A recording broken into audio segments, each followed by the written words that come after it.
is the complementary model. There are 3 types of committees or task forces. Okay? 3 types of committees or task forces. One is a policy task force, and I'll dive deep in a moment.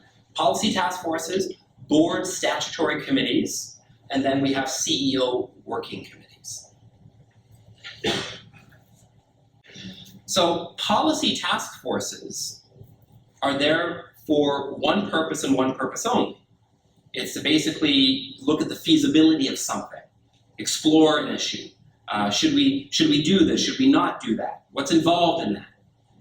So it's around a task force looking at a specific policy, and what makes it interesting is it has a specific mandate, a very specific mandate, and a time horizon. So it's not a standing committee. It's like it expires, right? So this is really useful to kind of do that work that needs to get done, the research, right? But you don't want to have this as a standing committee. It's there for a specific purpose and has like a sunset clause or an expiration, for lack of a better term. And then we've got our board stat committees, which are very common, your regular standing committees. These committees, of course, there's a committee chair, etc., and the committee reports to the board. This is a board committee. The board strikes the committee. The board sets the terms of reference for that committee. The board members recruit volunteers for that committee, and they all report to the board. Easy enough. But what about CEO working committees? It's not around policy, it's around execution and implementation. Many of you don't have the resources internally to get all of this stuff done that needs to get done.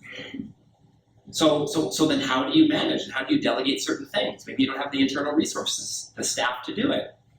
So you as the CEO strike a working committee. You appoint the members of that committee. Of course, some of those members could be volunteers, of course. Well, they're all volunteers, but they could, what I mean to say is they could be volunteer directors. So that makes the reporting relationship interesting. It actually flips upside down because this is your board working committee, and you could, in essence, have the chair of the board be a committee member on your CEO working committee reporting to you. You're the boss of that committee. Same thing. You set the you like that, right? I like this. This is very empowering, right? Right? So you would create the terms of reference as the chair of that committee. Set, the budget, the mandate, all of that, what the function of that is, and the reporting is to the CEO, right? You had a question? Short answer, newsletter committee, or social media, social media, for example. It could be anything. So again, it's not around policies around that, it's the execution, right? We need to get something done and we need some help to do things.